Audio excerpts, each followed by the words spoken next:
There are a lot of people who argue that it's not necessary to create debt in order to create an increase in government expenditures. One, that comes to fiscal responsibility, right? Just not taking on new debt in the first place. And then maybe going after the Federal Reserve and restricting its ability. I know Donald Trump's taking it on by putting the Senate now in charge. Hopefully he does become the new Fed chairman, and we start to see some improved dialogue between the White House and the Federal Reserve. The size and scope of government has been another good thing that we've seen recently. I mean, our government has been decreased by. So I'm Dr. Ori Nagy. This is the Dr. Nagy Show. I'm running for U.S. Congress in Nevada's 3rd Congressional District to remove Susie Lee from office. I'm here today with Brandon Davis, who is running for Assembly in Nevada's 34th Assembly District, just down the street here, and we are rooting for him to win. I was excited to come on and talk with you today because we've done a lot of research on that and leverage technology and AI to kind of like build what that might look like in the specific NRS statutes that exist that kind of keep that from expanding, whether it's, decreasing the financial threshold, the other barriers to entry, making that easier for them to kind of get started. So these are actionable steps that can be taken in the next legislative session if we can get the buy-in from other legislators and build, kind of a coalition around this. It's something that could be done technically in the next legislative session with the right help. So I want to thank you for, that seed that you planted in me personally, because that's something that I do see a lot of value in, and I think could bring a lot of options to a lot of Nevadans and make healthcare a lot better for them. What I'm trying to do now actually is set the stage for going up there. I'm starting to as I go out and talk to people, I'm kind of getting a lot of positive feedback. I'm starting to very much feel like I think we're going to win the primary. And if we win the primary, I'm certain that we can defeat Susie Lee in the general. Yeah. And so that being the case, then I want to be able to, just like I was saying, it's important to walk in without that learning curve and jump right into it to get done the things that you need, because you only got 2 years to get stuff done. So I've been communicating with congressmen who are up there now. So I was up in D.C. about 3.5 weeks ago. Okay. And I met with 3 of the congressmen then, and I was just on a phone call this morning with another one of the congressmen, talking about healthcare bills and how to implement rules that hold the insurance companies more accountable, and really trying to shift insurance from a publicly traded version of the insurance companies back to mutual insurance companies, because in a mutual insurance company, the CEO is more accountable to the people who live in the state, and will save hundreds of millions of dollars for our state, which will be fantastic if we could return that back to our economy. It'd be like we're in our economy, and Jeff, everybody got more money in their pocket. That means more money in the banks. That means lower interest rates for everything, because they're trying to provide loans with the more money that they have, which means more construction and more businesses and just more jobs for everybody. Yeah, I think it's great. And you actually gave me the initial idea of that on the state level. And I know the group that you've worked with in years past, has worked hard on that kind of concept of the private mutual ecosystem. But I'm glad to see that, that it's clear enough, and that people who aren't in healthcare also agree that it seems like the best path forward and one that can win for Nevadans and our state and really everybody here. Yeah. So and I'm trying to have as many conversations with as many people in healthcare, whether it's primary care physicians, neurologists, anybody that I could possibly meet that can, and just ask questions to say, hey, like, what do you think? What do you see? Just so I can be as knowledgeable as possible, because it's such a big issue, and you can say all day, hey, we want to make healthcare better. Okay, like I get it, but like, what are the actionable steps? Like, what are the real solutions that you have to be able to get it done? And I think that this is start of some of them. do you go to any of the Clark County Medical Society events or to any of the Nursing Association events? I need to. Yeah. I mean, because they'd love to have someone to talk to, and I'm sure they'd love to be supportive. Yeah. Because they don't expect to find that kind of support with the Democrats. They expect them to be pushing for single payer health care, and they would love to hear that there are people who think the way that they do and are interested in providing better care to all the people in our state in a way that the state can afford. Yeah, that's a great idea. Thank you. Yeah, for sure. We'll make sure to let you know next time we go to one. Cool. All right. Well, what else? What are the people in your district when you get out there and talk to them? You said that the economy is important to them. and healthcare is important to them. And what in Washington do you think we can get done that helps them immediately? Yeah, I mean, it just as a constituent and resident of, Congressional District 3, I think, I'm very happy with what I've seen with the current administration and the focus on sealing up our border. I mean, that's been very important. I think when you look at, over the last, 4.5 years, for Trump, it was an invasion. I mean, for lack of a better term, I mean, you can call it, migration, but it was an invasion. And we've seen to the detriment of our, society. And so that's been incredible. So, somebody who is going to continue to fight for that and will vote with, and then also I think, coming up with, and let's talk about comprehensive immigration reform. It's like, okay, like that's great. Like at the end of the day, it's just a fancy word, but we need to make it easier for people to become citizens in the United States. Yeah. I mean, I have a handful of people that I've done videos with and I've talked with specifically over the last few years that, have gone through the process of becoming a United States citizen, and me learning about that process was just mind-boggling and eye-opening. And so I think making it easier for people to become U.S. citizens, I think, is better for our society and our country. What have you learned in that process? Because I haven't had those discussions with people yet. So, what's the takeaway from that for those discussions? Yeah, I mean, it just hey, paperwork and time. I mean, it just takes so long. Like years or months? Yeah. Or like years. Okay. Yeah. And so I think, finding ways to, and some of that maybe is just labor and manpower. I don't know, maybe our immigration department is understaffed. I don't know. But I think that would be something that would be good for us. I had an idea on that, and I don't know how much support there is in our community for it yet. But it hasn't. But I'll bring it up with you and see what you think. So the thought was that Trump's team has put out that there are about 50 million illegal immigrants in the country right now, and many of them, need to be deported. Some of them who are here, there are companies that have hired them. They're like, we can't do this job without these people. And like a lot of the casinos here, a lot of the farm workers in different parts of the country, and some bank workers. And so it appears that it would hurt our economy to remove those people. The crime that they committed appears to be a misdemeanor in most cases. And as long as they've been here, they have an employer who says, and these people have been here in 5 years in this country, in this company, doing a fantastic work for us. They've had no criminal record for that period of time. And so employer vouches for them, no criminal record, and they pay a fine. It's a misdemeanor that typically most misdemeanors you go in and pay a fine. The question is, what should the fine be? So I thought, what if the fine was about what it costs to come into the country, probably about $25,000, which is a lot. So $25,000 times 50 million is 1.25 trillion. 1.25 trillion is an awful lot of money. We can use that to start to pay down the debt, but it's certainly enough to build all the courts that are needed to process all these people rapidly, and then to help with some of these other issues of processing the rest of the citizens who need it. So it's faster. But it addresses a lot of other issues in our society too. We can start to pay, secure Social Security indefinitely. We can start to pay down the deficit. We can pay for the military developments or technology developments that we need. It's a way to generate revenue. And so, but these people, they don't have $25,000, most of them. I mean, how many people can come up with $25,000? Most of them won't have it. So who does have it are banks out there. So you could go to, say, U.S. Bank or Bank of America and say, would you guys like to provide $1.25 trillion in loans this year? I think they would leap at the chance. Yeah. I like U.S. Bank for this because U.S. Bank did what I thought was a good thing.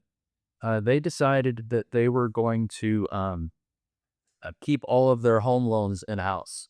And so what that means is that a lot of the banks that generate home loans, they do the work of helping the consumer get a home loan, but then they sell it off to Wall Street where it gets repackaged.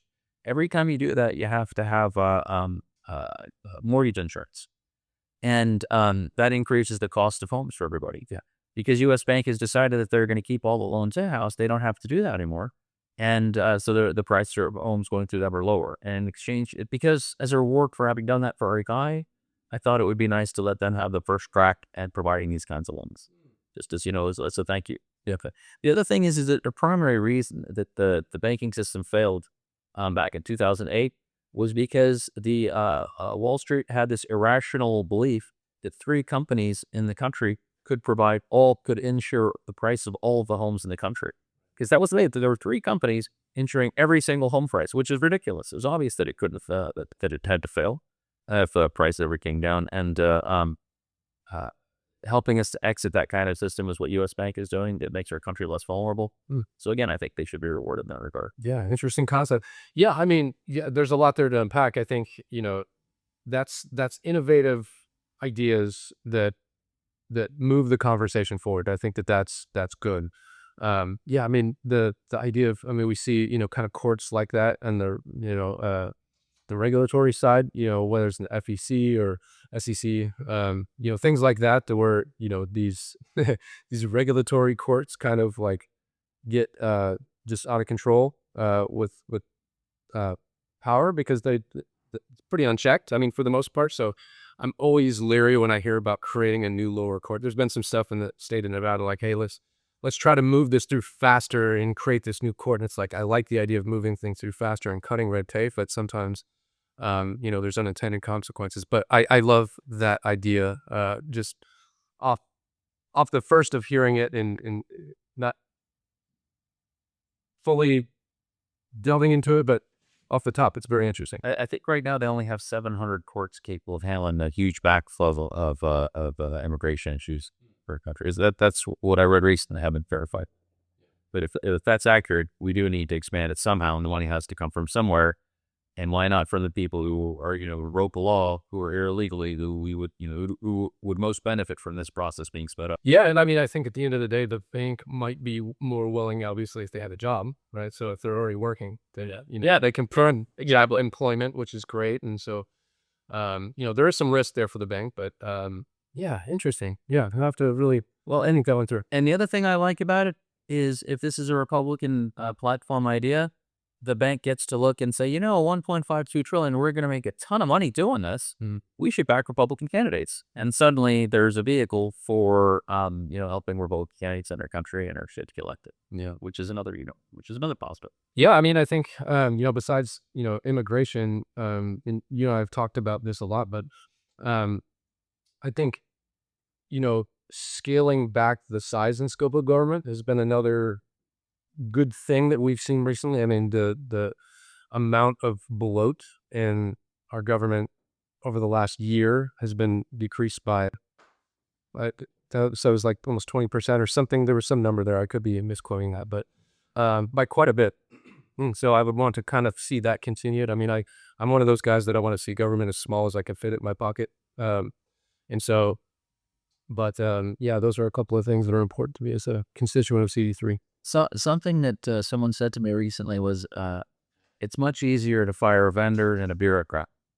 And the idea being that all of the services that we have in the government, to the extent that we can transfer those over to private enterprise, we will then have people who we can hold accountable for things, who we can swap to a different vendor if they're no longer effective, and who, as competition ensues to provide that service, will be vying with one another to improve the system. Yeah. Whereas once you have a bureaucracy in place, there's no competition to improve the system. People kind of really end up trying to work less hard to make their days easier and to do as little work as possible for the same paycheck.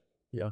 And so I think to the extent that we can imagine ways that government services that are currently being provided can be privatized, I think it makes our government run more efficiently. It creates more jobs, and at least more effective jobs, and is a better utilization of the resources in our economy. Yeah.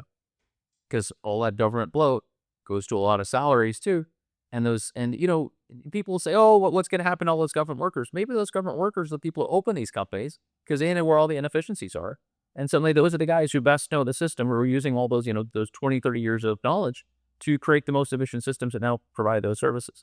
So I think there's a lot of opportunity to make things more efficient by utilizing the skill sets of those people, or really other people that are to. Yeah, and I think maintaining a strong, kind of defense is really important to me personally. In years past, have kind of remember being younger and kind of having a, non-interventionalist kind of thought process, but I realize now and see that, obviously the peace through strength thing is a real thing, and that's important, and making sure that we're investing well in our military is important. I'd like to see somebody, create some innovative solutions on entitlements. However, right, I think Social Security and some of those things. I think we're going to have to figure that out sooner than later. Obviously, we know within the next decade it's going to become insolvent. So those are tough conversations that we need to have. And I think kind of some of the things that our current administration, whether it's the Trump accounts or it's um, there were some things that were even talked about in his State of the Union. I think that there's some interesting things that are starting to happen that could hopefully set our future up for what we're about to face with some of that stuff becoming insolvent. And so, yeah, entitlements is a big deal. I mean, if we can't rein in those entitlements, we're going to find ourselves, continuing to pay on trillions of dollars of debt and just wasting taxpayer dollars. So that comes down to the structure that we have for creating debt for the obligations of our government. And so there are a lot of people who argue that it's not necessary to create debt in order to create an increase in government expenditures. And so one, that comes to fiscal responsibility, right? Just not taking on new debt in the first place. And then two, to maybe going after the Federal Reserve and restricting its ability. And I know Donald Trump's taking it on by putting a percent now in charge. Hopefully, he does become the new Fed chairman, and we start to see some accountability, or at least some ability for there to be improved dialogue between the White House and the Federal Reserve. I think Bitcoin has a lot of capacity to dramatically improve accountability in our country. One of the things that happens as more people start to utilize Bitcoin is it cripples banks' ability to hypothecate money. So typically, what happens with a bank is if somebody puts $1,000 into the bank figures it's not likely they're going to take that money out tomorrow, so they'll take that money and lend to somebody else. And the way the banking system works is ultimately they can lend that same $1,000 out about 9 more times. So you have a 10-to-1 fractional reserve ratio that they have to keep at least 10% of the money that's supposedly in the banks. But if all the money that's in the bank is in Bitcoin, every unit of currency has a serial number, so they can't hypothecate money. So it sort of cripples our fractional reserve banking system, and they can only make loans of the money that's actually there, which is it would be a big shift in our country. Yep. To start to do things that way. And I think the gigantic banks in our country really started to look at Bitcoin as a direct threat to their ability to continue to operate and make profits, and to have to hold sway over our economy, to have as much influence as they do. One of the problems that creates is if there was an increased amount of utilization of Bitcoin in our country, and if there was a less ability of the Federal Reserve to have influence over interest rates, and there was less debt that was taken on when we need to print money, essentially, we could just print money instead of having to loan it to ourselves in order to create these treasuries. That what could happen with you'd run into an issue if you can't lend out at this 10-to-1 fractional reserve ratio. How do you have enough liquidity for new banks to start up or new businesses to start? Because banks are in the business of investing in new companies, and if they have this 10-to-1 fractional reserve ratio, they can lend a lot of money. So there's a lot of new startups, and we get these boom bust cycles. So a new idea comes out there, 100 companies, get started, 4 or 5 survive, right, as the best ones that are if they're in that market. And it's hard to do that if you can't provide loans for all of that. And so, because ultimately what happens when the banks are expanding the money supply, when they have this fractional reserve banking, it's akin to printing more money. So what you could do is you could increase the capacity of small business development corporations. Small business development corporations operate as follows. If a group of people raise $3 million, the government will give you $6 million on top of that to invest in small businesses. The idea is that 90% of businesses fail or thereabouts, and so they know that anybody who's investing in new startups is taking a huge risk. And so, in order to encourage people to take on those kinds of risks, the government wants new business to grow, so they provide this capital on top of that, so that people will take those risks. Government recognizes that people in Washington D.C. have no idea what the best businesses are going to be in Alaska, so they let people in Alaska make those decisions and provide them the capital to amplify what they're doing. Mhm. So, as if we were to start to switch over to utilize more Bitcoin in the economy, we'd have to spin up the utilization of these small business corporations to fill in the gap of lending or investment in new businesses. Yeah. And so, but that creates opportunity because right now, I think most people in the country aren't aware that there's a need for this. They don't have the expertise to know how to operate and run and utilize these things well. And people here in Nevada are incredibly quick and innovative, and they jump onto things very, very fast. So if we were able to succeed in getting that spun up, we could, develop experts here who would know how to best utilize that and start to help these develop all over the country. So we'd have a competitive advantage over the rest of the country, perhaps. Yeah, interesting concept. Yeah, I mean, I've been a fan of, kind of cryptocurrency and kind of blockchain technology for a decade now and or more. Was one of the first candidates in the state to be able to, have contributions in Bitcoin. So Biden, that's allowable. I wasn't aware of that. Yeah, and so the as long as it stays, you know, deregulated and decentralized. I mean, I think that's the important thing. We've seen pushes on the federal side, and even some states to kind of create like a CBDC, like a central bank digital currency, and that's terrifying to me. I mean, that's where we start to get kind of deep privacy and authoritarian kind of concerns. So, but as long as there's a deregulated kind of system there that parlays into what you're talking about, I think could be pretty smart. I think we could win on a. I think Circuit is going to be the first casino that starts accepting Bitcoin for just regular transactions. And so I got to talk with some of the guys who are on the team that are developing that system for them. And everything seems to be proceeding forward pretty smoothly. I haven't talked to them though since MicroStrategy's collapsed. So you've been following that at all? No.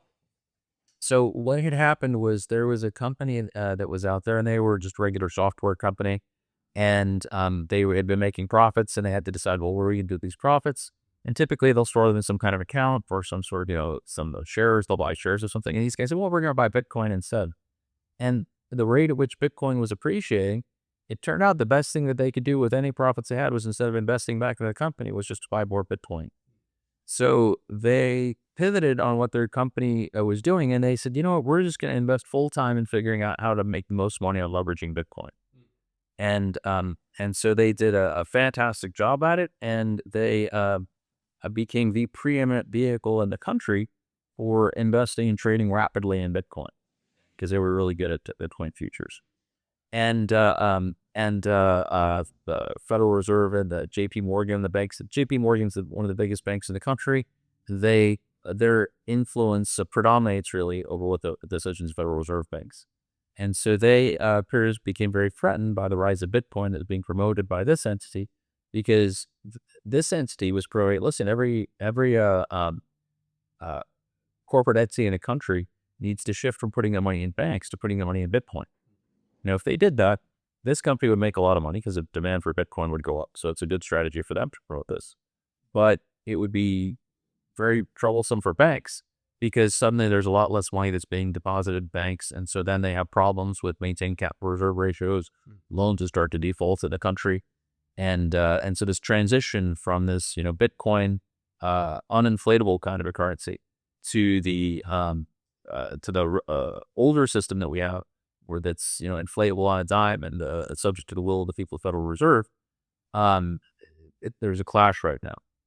And what's happening is the folks over at J.P. Morgan and J.P. Morgan and the Federal Reserve seem to have a vested interest in seeing MicroStrategy's fail. And so MicroStrategy's got a little bit over their skis, they took a leveraged position that they didn't have enough cash to back up. And so JP Morgan went out. And when stuff like that happens, when there's a battle over, some people are trying to crash a market price and the other people are trying to defend the price, it depends on who has the most money. And MicroStrategies did have the most money. They had more money. But JP Morgan, after the 2008 banking crisis, and the government had to go bail out all the banks and bail out AIG, a few years ago, the government decided they didn't want that to ever happen again. And so they allowed 6 banks in our country to just have no fractional reserve requirement at all. So I believe that's my understanding of the law. And if there's somebody who knows better, please let me know. But my understanding of the law at this time is there's 6 banks in the country that have no fractional reserve fractional reserve ratio, and JP Morgan is one of them, which essentially meant that they would always win in any kind of a fight with any other company, because so they were destined to win against MSTR strategies, the Bitcoin accumulator. And so I think once they figured that out, they capitulated and they came to some sort of deal. But there's a real question as to the fairness of that, and to the should JP Morgan have been able to utilize their basically bottomless cash supply to force into extraordinarily dire financial straits another company, and should they be able to use that as a weapon in our own economy against foreign countries? I don't mind, Absolutely. but I need people who are better financing me to figure out what those guardrails ought to be. Yeah. Interesting stuff. Yeah.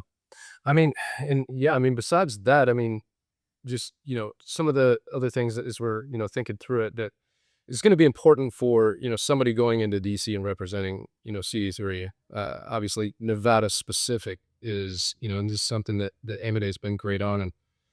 And, we've got land, right? Yep. We've got water, we've got energy issues. And so, luckily our governor's created a task force, to work on, getting us a pipeline of, weaning us away from the CalNev pipeline, that's going to put, gas over $5 a gallon easily once, kind of that refinery shuts down. But so that's more a state specific thing. But I think the land and the water thing is very interesting. Obviously the Colorado River Compact, and, what we're seeing now with how just nobody wants to work together, I think is a travesty. But, we need somebody that's going to champion that and get us a larger allocation. We need somebody that's going to champion land bills, that's going to get us more land so we can develop and decrease the cost of housing. So those are a couple of things that I think you should absolutely focus on and should be part of your agenda. I agree. The land in particular, if we can release more, if it's possible to release more BLM land, that's a win for Nevada, because, we're kind of landlocked and that drives up prices here. And if we had more land, prices would come down and homes are more affordable for everybody. On the water issue, I've actually been having some interesting conversations when I was up in DC and with people here in our state who've either been involved with the federal government's water management or the state's water management. The idea is that as Donald Trump seeks to cripple the cartels in Mexico to stem the flow of fentanyl into our country, and as he cripples the cartels in Mexico, there'll be a power vacuum in Mexico, because cartels have their fingers in everything. And so once they're gone, the people who are going to be in charge of cash flows and in charge of government will be shifting. That creates an opportunity to renegotiate some of the alliances and treaties. And it may be possible for Nevada to negotiate successfully with Mexico to gain more of Mexico's share of the Colorado River. What I was talking to people here about is whether or not it would be possible to float a bond for the construction of a desalination facility on the Pacific coast of Mexico to swap water rights. So we provide them clean desalinated water from the Pacific in exchange for the water that they would be getting from the Colorado River. And so if we float in about a bond for it, and if it's a U.S. company that puts technology down there, MIT's got some amazing new super cheap technology to desalinate water in this way. And we could put it right in Jalisco, where the heart of the cartel is. If we put the entity there, that means that there's a U.S. presence that the rest of the people in the economy will rely on for their water needs, which will allow us to have a continued and ongoing significant amount of influence over the development of their economy and their government structures, which will be good for us to prevent the resurgence of the Jalisco cartel. And I think there are a lot of potential wins with this. So I've been getting positive feedback from a lot of people, but anybody who knows, what the significant flaws are in this program, let me know, because right now it seems like it's a win for everybody involved. No, interesting. Yeah, having the U.S. presence there in Jalisco is great. It's an economic win for our state. So yeah, that's an interesting concept. Yeah, and so, again, that's innovative, stuff that is going to move us forward and is going to create actual solutions for the state. We'd like to see more Republicans in Congress so we can get help our governor to get the things done that he needs to get done in our state. Yeah, absolutely. Thank you for having me today. This has been awesome. All right. Thanks so much for coming on. I really appreciate it. We'll look at this again. All right. This podcast is a campaign communication paid for by Nagy for Congress and authorized by me, Dr. Nagy. The views and opinions expressed by guests are their own and do not necessarily reflect the views of the campaign or its affiliates. Discussions are intended for informational and conversational purposes only and do not constitute legal, financial, or professional advice. Any references to public policy matters reflect general positions and priorities at the time of the recording and are subject to change based on legislative process and voter input.